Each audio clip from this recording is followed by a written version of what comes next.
سيدنا محمد أشرف المرسلين وعلى آله وأصحابه أجمعين.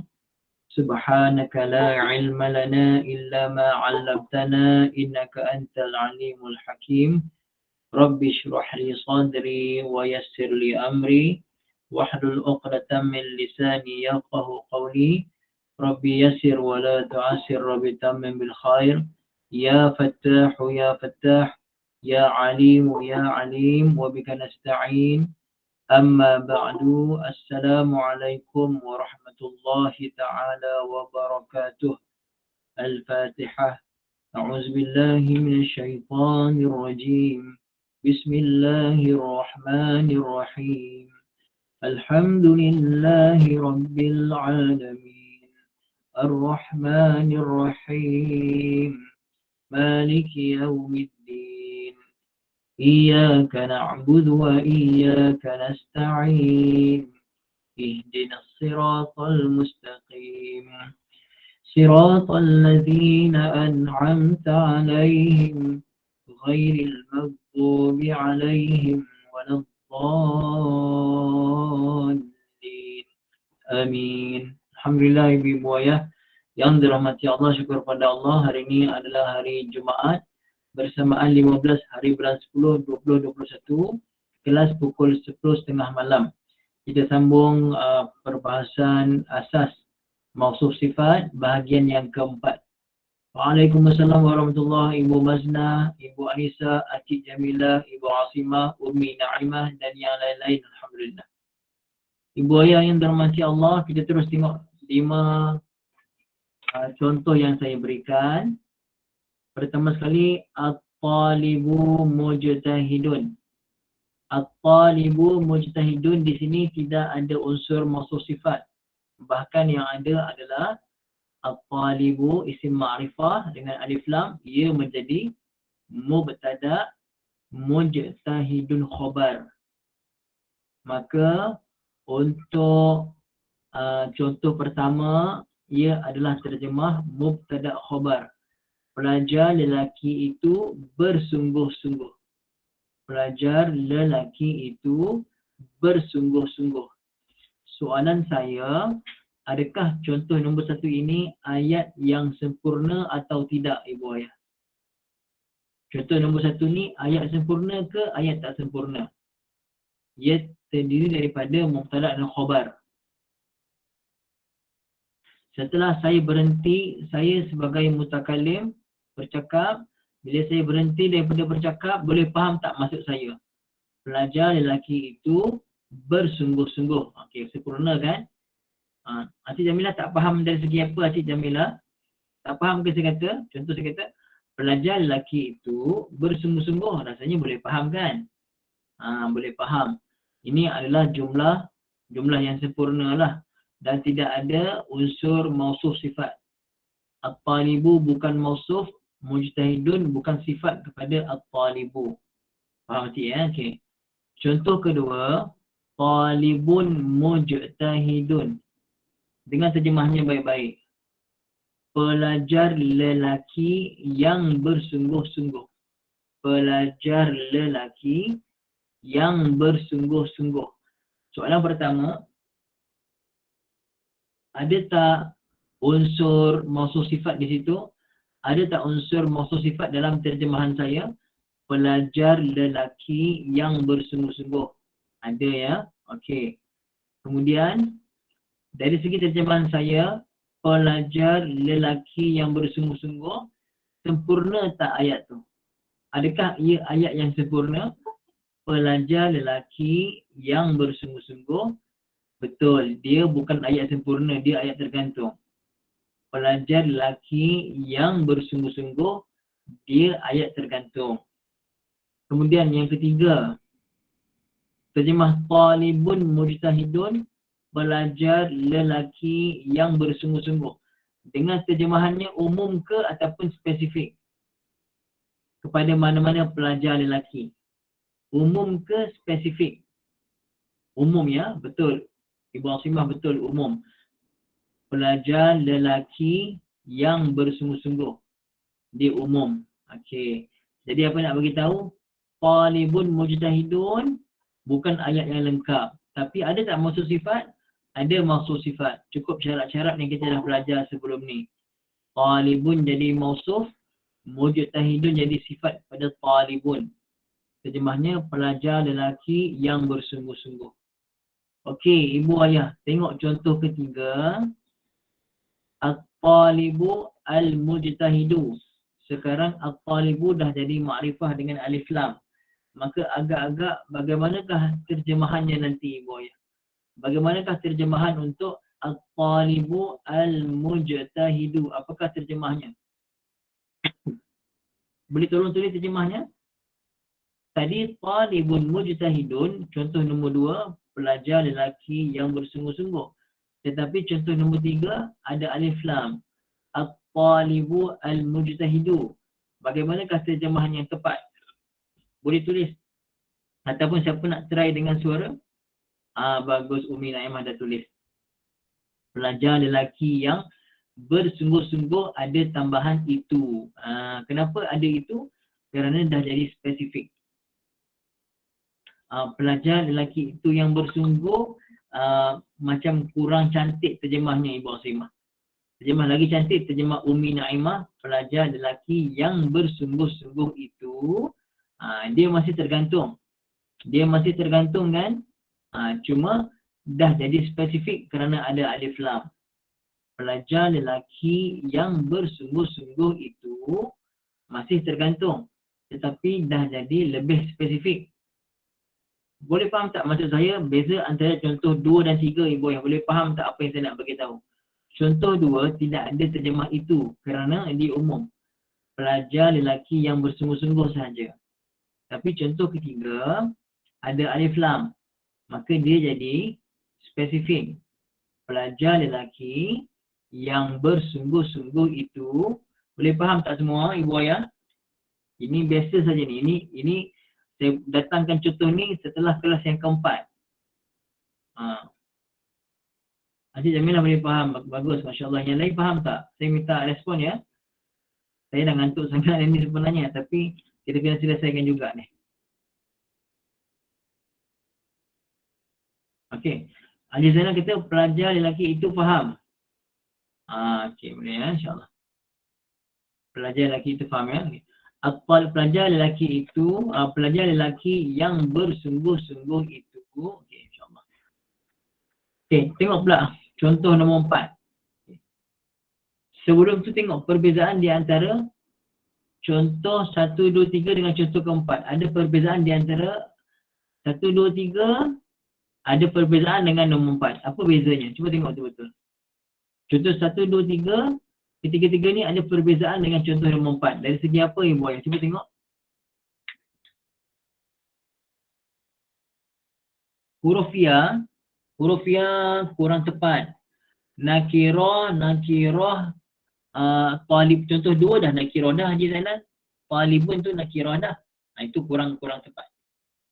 Umi Naimah kata isim fa'il dan fi'il. Okey. Jadi Umi Naimah mungkin lebih hampir tepat lah. Nak beritahu 3 contoh yang pertama. Okey. 3 contoh pertama. Kita kedua-dua kalimah adalah isim. Okey, cuma contoh keempat, kalimah pertama isim nakirah, kalimah kedua saya nak beritahu ini fi'il mudhari'. Okey, dan fi'il mudhari' ini mewakili jumlah fi'liyah. Mubtada khabar, mana mubtada? Ibu Asimah, mana mubtada? Nombor 4 ke mubtada? Mana boleh mubtada nakirah? Mubtada biasanya makrifah Ibu Asimah. Kalau contoh yang nombor 4 ni, Ibu Asimah kata mubtada khabar, salah. Mubtada, kalau mubtada khabar, at-talibu yajtahidu. Tak apa Kak Fatimah, tapi dah tertinggal sikit lah ya. Kelas kita 10.30. Terlewat sikit, tak apa, nanti dengan balik ulang kaji ulangan dia, insyaAllah. Okey, jadi ibu ayah tengok. Sekarang ni talibun makrifah ke nakirah ibu ayah semua? Talibun makrifah ke nakirah? Kita fokus kat sini nombor 4. nakirah. Okey. Nakirah. Okey. Sekarang tengok yajtahidu fi'il mudhari'. Fi'il mudhari' satu fi'il kalau dia nak jadi jumlah fi'liyah kena ada fi'il dan fa'il. Dalam yajtahidu ada tak fa'il? Fi'ilnya ada yajtahidu. Ada tak fa'ilnya? Ada tak pada yajtahidu ni?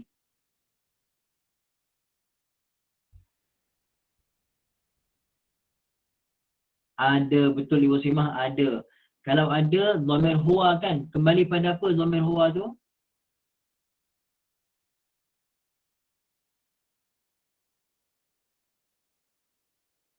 Kembali kepada kalimah talib. Kembali kepada talib. Okey, jadi Ibu yang fokus ni pasal tak ramai reply, saya risau ni. Faham ke tak faham? Dengar betul-betul. Talibun isim nakirah. Yajtahidu sekarang ni fi'il, dah ada fa'il.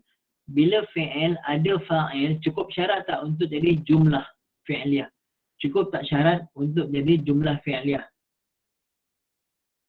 Jumlah fi'liyah mesti ada fi'il dan fa'il. Okey, cukup syarat. Jadi sekarang ni yajtahidu ni kalimah biasa ke ataupun jumlah sekarang ni? Dia satu kalimah biasa ke ataupun sebenarnya dia adalah satu jumlah, satu ayat? Jumlah. Okey, bagus, dia adalah jumlah. Lagi, dengar betul-betul Ibu Ayah ya. Jumlah ini berada selepas isim nakirah ke isim ma'rifah? Jumlah yajtahidu, jumlah fi'liyah berada selepas isim nakirah ke selepas isim ma'rifah? Okey, dia berada selepas isim nakirah. Jadi kesimpulannya, apabila, kita tulis ya, apabila satu jumlah, tulis Ibu Ayah. Apabila satu jumlah, ini saya tak terangkan dalam kursus pun tak terang ni, tak masuk lagi ni. Ni saya meraihkan ibu ayah yang dah belajar lama ni. Okay. Ulang balik. Saya cakap apa tadi? Boleh tak seorang ulang balik? Lupa cakap apa tadi. Komen saya, siapa nak ulang? Ataupun terus unmute. Saya lupa cakap apa tadi. Apabila satu jumlah. Okey. Oh tu je ya. Okey. Kita sebanyak Kak Fatimah ya. Apabila satu jumlah berada selepas isim nakirah. Apabila satu jumlah berada selepas isim nakirah, maka jumlah tersebut adalah sifat. Maka jumlah tersebut adalah sifat kepada isim nakirah tersebut. Isim nakirah itu ke isim nakirah tersebut ke, tengoklah pada ayatnya. Saya sebut ni saya lupa dah pula apa yang saya cakap tadi. Pasal saya cakap ni berdasarkan kefahaman saja. Minta seorang ulang balik Kak Fatimah, boleh ulang balik tak Kak Fatimah, insya-Allah.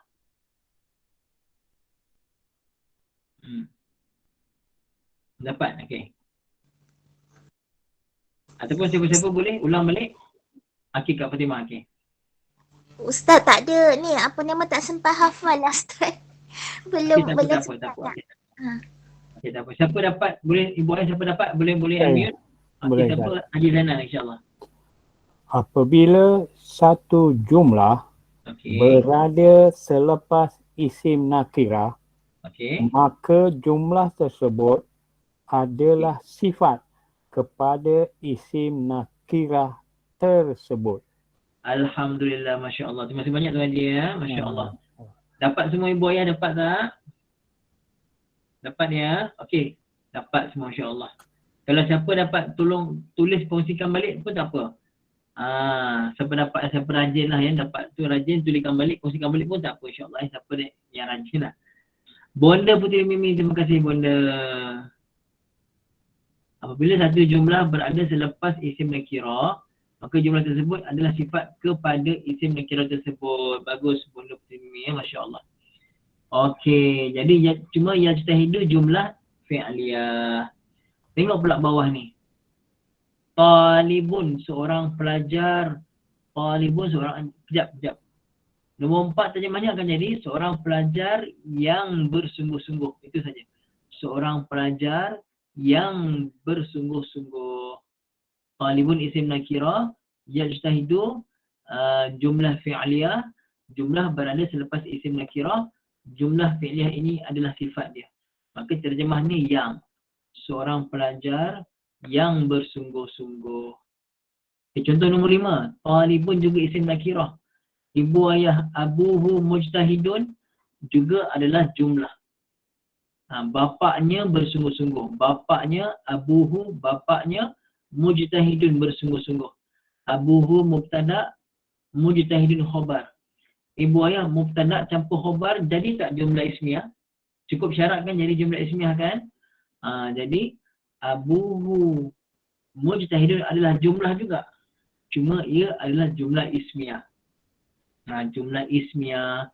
Jumlah ismiah berada selepas isim nakirah, sama juga. Dia jadi sifat. Jadi, tak kira lah jumlah tu jumlah fi'liyah, seperti contoh pada 4, contoh nombor 4. Ataupun jumlah tu jumlah ismiah. Seperti contoh nombor 5, apabila ia adalah jumlah dan ia berada selepas isim nakirah, maka jumlah tersebut adalah sifat kepada isim nakirah tersebut. Maka ibu ayah abuhu mujtahidun, cuma dia adalah jumlah ismiah. Okey. Talibun abuhu mujtahidun, seorang pelajar yang bapaknya bersungguh-sungguh.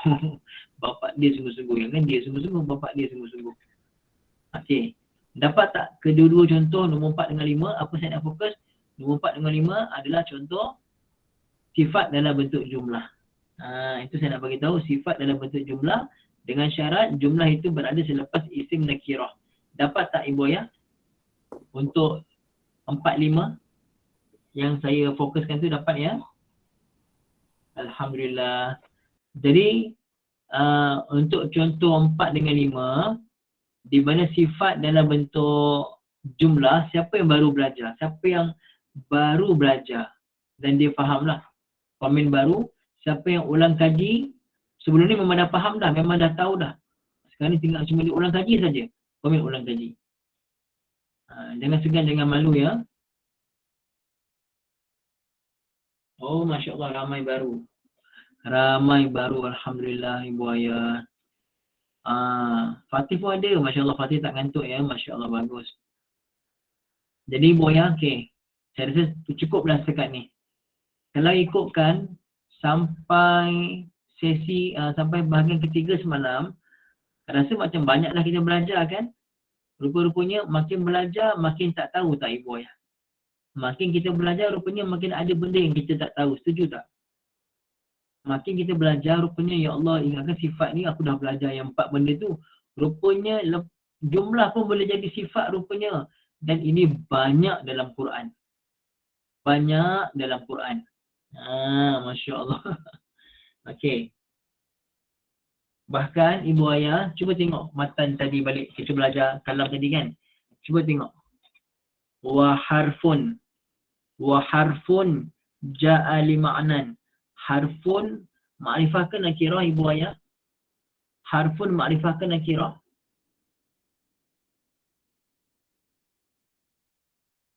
Nakirah.